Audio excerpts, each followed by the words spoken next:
नूरपुर एक छोटा सा गांव था जहां हिंदू मुसलमान सदियों से एक ही कुएं का पानी पीते थे। वहां एक बूढ़े मुअज्जिन थे, अजान देने वाले थे, जिन्हें सब चाचा रहमत कहते थे।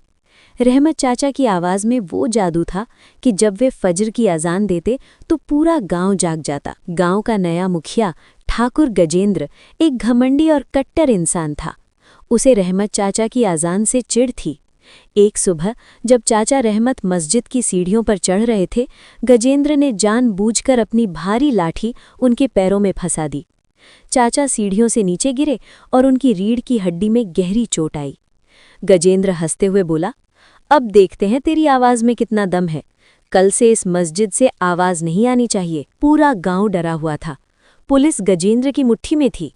रहमत चाचा अस्पताल में थे और उनके जवान बेटे सादिक को गजेंद्र के गुंडों ने डराकर चुप करा दिया था। 3 दिन तक मस्जिद से आज़ान नहीं हुई। पूरे नूरपुर में एक अजीब सी मनहूसियत छा गई। रहमत चाचा की पत्नी जीनत भी, जो खुद बहुत बीमार रहती थी, उन्होंने सादिक से कहा, बेटा, अगर हम डर गए तो ये अंधेरा कभी ख़त्म नहीं होगा। हक के लिए खड़ा होना ही सबसे बड़ी इबादत है। रमज़ान की 27वीं शब यानी शब कद्र थी।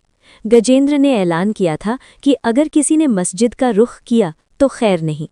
लेकिन उस रात कुछ ऐसा हुआ जिसकी किसी ने उम्मीद नहीं की थी। गांव का एक गूंगा लड़का कान्हा, जो रहमत चाचा से बहुत प्यार करता था और अक्सर मस्जिद की सफाई में उनकी मदद करता था, वो चुपके से मीनार पर चढ़ गया। हालांकि वो बोल नहीं सकता था, लेकिन उसने मस्जिद के लाउडस्पीकर के पास जाकर रहमत चाचा की पुरानी रिकॉर्ड की हुई आज़ान बजा दी। जैसे ही आज़ान की आवाज़ गूंजी, गजेंद्र आग बबूला होकर मस्जिद की तरफ भागा। वो जैसे ही मस्जिद के अहाते में दाखिल हुआ, एक पुरानी जर्जर दीवार जो सालों से झुकी हुई थी, अचानक भरभराकर गिर पड़ी। गजेंद्र मलबे के नीचे दब गया। अजीब बात ये थी कि गांव वाले उसे बचाने दौड़े, लेकिन उसी वक्त एक बड़ा सांप मलबे से निकला और गजेंद्र के पास जाकर बैठ गया। डर के मारे कोई करीब नहीं जा पाया। गजेंद्र दर्द से कराह रहा था और अपनी मौत सामने देख रहा था। उसे अपनी गलती का एहसास हुआ।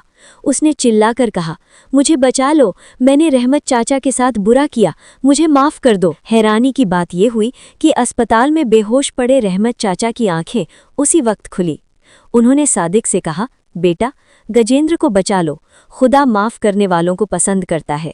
सादिक और गांव वालों ने मिलकर गजेंद्र को निकाला। इस घटना के बाद गजेंद्र का दिल पूरी तरह बदल गया।